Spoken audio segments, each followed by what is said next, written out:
క్రీస్తునందు ప్రియమైన దేవుని పిల్లలారా, నా పేరు బైనగారి జాషువా డానియల్, కర్నూలు క్రైస్తవ ఐక్యవేదిక నుంచి నేను మాట్లాడుతూ ఉన్నాను.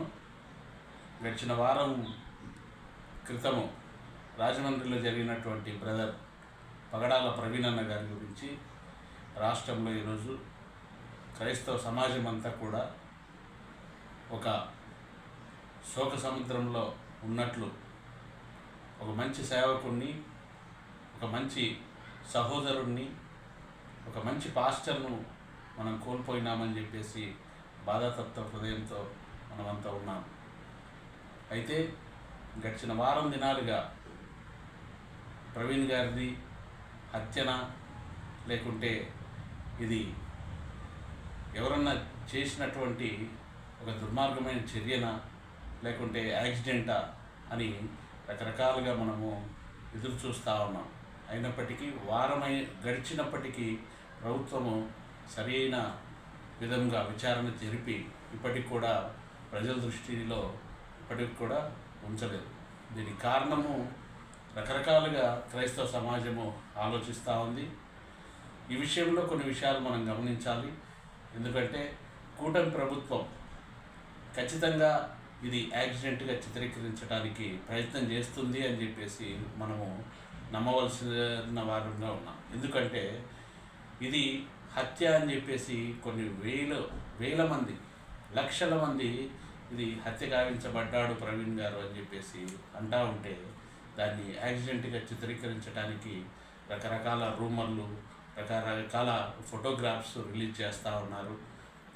నిన్నటి దినాన ఏదో ఆయన మందు కొన్నాడు, వైన్ షాప్ దగ్గర ఉన్నాడు, విజయవాడ దగ్గర పడిపోయి ఉన్నాడు అని చెప్పేసి లేనిపోని పుకార్లు పుట్టిస్తూ ఉన్నారు.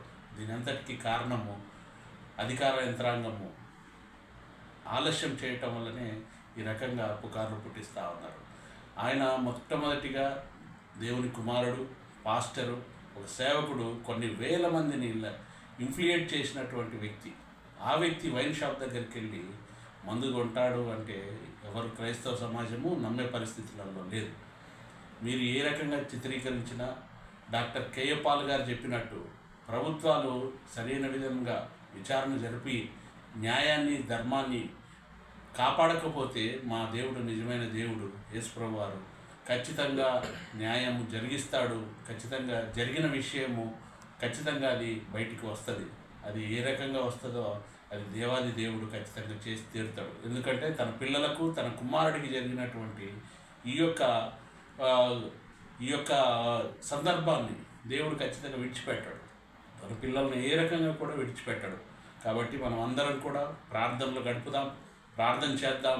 ప్రవీణ్ గారి కుటుంబానికి, ఆంధ్రప్రదేశ్లో ఉన్నటువంటి మరియు తెలంగాణలో ఉన్నటువంటి తెలుగు రాష్ట్రంలో ఉన్నటువంటి క్రైస్తవ సమాజానికి న్యాయం జరగాలని, సత్యం తెలుసుకోవాలని మేమందరం కూడా కోరుకుంటున్నాం. కాబట్టి ప్రభుత్వం ఎంబడే, నారా చంద్రబాబు నాయుడు గారు ఎంబడే ఈ విషయంలో చొరవ చూపించి ఖచ్చితంగా ఇది సత్యాన్ని బయటికి తీసి దోషులకు సరైన శిక్ష పడేలాగిన ప్రభుత్వము చర్యలు తీసుకోవాలని చెప్పేసి మేము క్రైస్తవ ఐక్యవేదిక తరపున కోరుకుంటా ఉన్నాము. మీ అందరికీ దేవుని నామమున వందనాలు. Thank you.